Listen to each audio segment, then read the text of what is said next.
अगदी हॉटेलसारखी पावभाजी बनवायची आहे, मग ही रेसिपी नक्की पहा।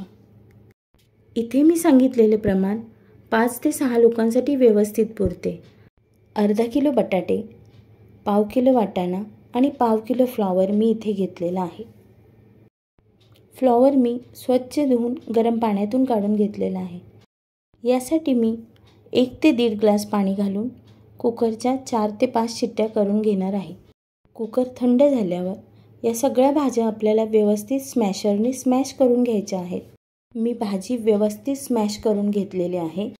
आता आपण एका कढईमध्ये 2 चमचे तेल आणि 1 मोठा चमचा बटर घ्यायचा आहे। पावभाजी तुम्हाला हॉटेलसारखी बनवायची असेल तर बटर टाकण्यात अजिबात कंजूसपणा करू नका। आता 1 चमचा मोहरी आणि 1 चमचा जिरे घालून जिरे फुलून द्यायचे आहे। आता मी यात 2 ते 3 मध्यम आकाराचे कांदे बारीक कापून घेतलेले आहेत। कांदा थोडा ट्रान्सपरंट होईपर्यंत आपल्याला परतवून घ्यायचा आहे। 3 ते 4 मिनिटांनंतर यामध्ये मी 2 मीडियम आकाराचे टोमॅटो बारीक कापून टाकलेले आहेत। तसेच 1 मीडियम आकाराची शिमला मिरचीही मी बारीक कापून यामध्ये टाकलेली आहे। आता हे सगळे पदार्थ आपल्याला खूप व्यवस्थित परतवून घ्यायचे आहेत। यामध्ये मी 2 चमचे आले लसूणची पेस्ट घालून घेतलेली आहे। आता हे सर्व पदार्थ आपल्याला व्यवस्थित परतवून घ्यायचे आहेत। यानंतर मी शिमला मिरची आणि टोमॅटो यांचीही व्यवस्थित पेस्ट होण्यासाठी स्मॅशरचा वापर करत आहे आणि ह्याला व्यवस्थित स्मॅश करून घेत आहे। यामुळे आपली पावभाजी एकसंध दिसते। आता मी 2 चमचे काश्मीरी मिरची, 1 चमचा घरगुती मसाला, 2 चमचे पावभाजी मसाला, अर्धा चमचा हळद हे सर्व मसाले यामध्ये टाकून घेते। हे सगळे मसाले आपल्याला व्यवस्थित 5 मिनिटभर परतून घ्यायचे आहेत। आता यामध्ये मी स्मॅश केलेली भाजी टाकून घेते। आता मी हे सर्व पदार्थ व्यवस्थित मिक्स करून घेणार आहे।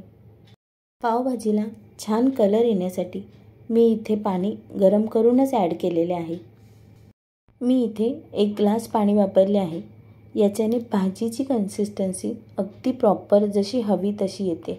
आता शेवटी यामध्ये चवीपुरते मीठ घालून घ्यायचे आहे। आता या पावभाजीला मस्तपैकी 10 मिनिटं बारीक गॅसवर शिजवून द्यायची आहे। याच्याने याला मस्त तरी येते। शेवटी मी इथे बारीक कापलेली कोथिंबीर टाकलेली आहे आणि आपली पावभाजी रेडी आहे। आता पावभाजी सर्व करण्यासाठी आपण पाव गरम करून घेऊ।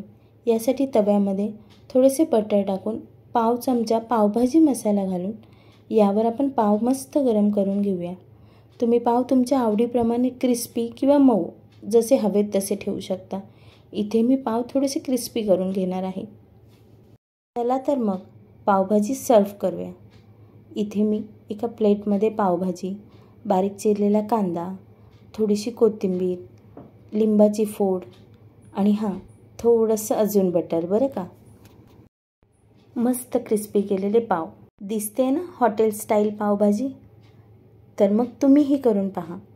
आवडल्यास रोहिणी स्पेशल रेसिपीला नक्की सबस्क्राईब करा, लाईक करा, शेअर करा आणि कमेंट करून कळवा। थँक्यू।